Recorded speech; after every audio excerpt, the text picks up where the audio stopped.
A House is a House for Me by Mary Ann Hoberman, illustrated by Betsy Fraser.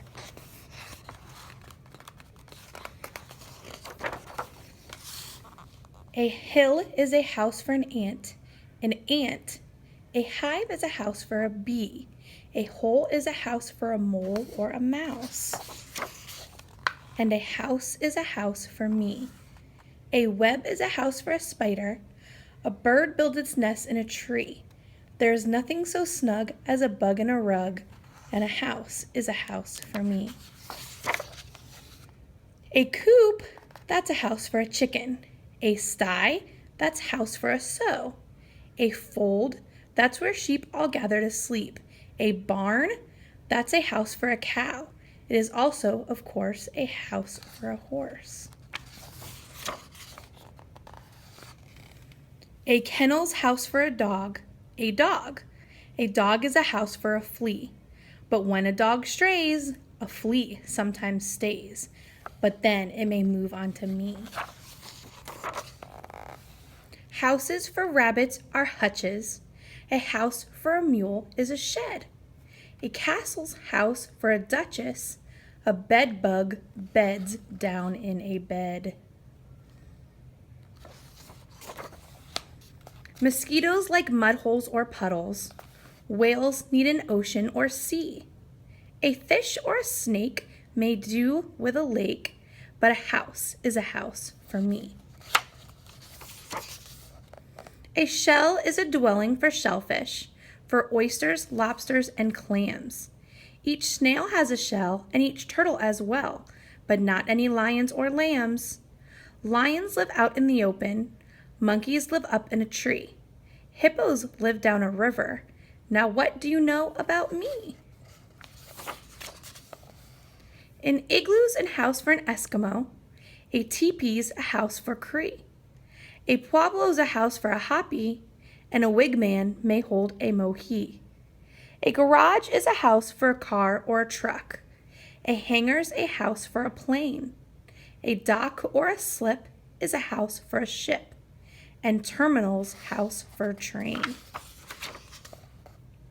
A husk is a house for a corn ear. A pod is a place for a pea. A nutshell's a hut for a hickory nut. But what is a shelter for me?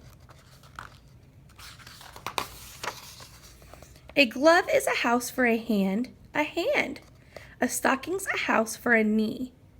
A shoe or a boot is a house for a foot, and a house is a house for me. A box is a house for a tea bag. A teapot's house for some tea. If you pour me a cup and I'll drink it all up, then the tea house will turn into me. Cartons are houses for crackers. Castles are houses for kings. The more that I think about houses, the more things are houses for things. And if you get started in thinking, I think you will find it's true that the more that you think about the houses for things, the more things are houses to you. Barrels are houses for pickles, and bottles are houses for jam. A pot is a spot for potatoes. A sandwich is home for some ham.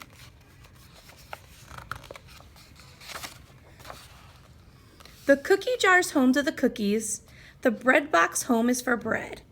My coat is a house for my body, and my hat is a house for my head. Perhaps I had started far-fetching because I am stretching things some.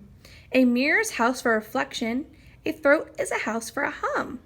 But once you get started in thinking, you think and you think and you think. How pockets are houses for pennies, and pens can be houses for ink. How peaches are houses for peach pits, and sometimes are houses for worms.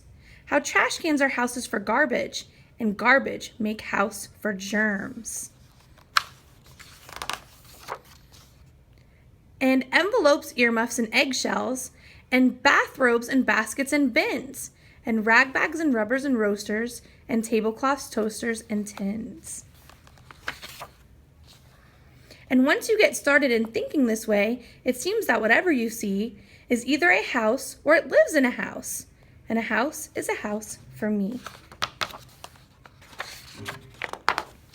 A book is a house for a story. A rose is house for a smell. My head is a house for a secret I never will tell. A flower's at home in a garden. A donkey's at home in a stall. Each creature that's known has a house of its own. And the earth is a house for us all.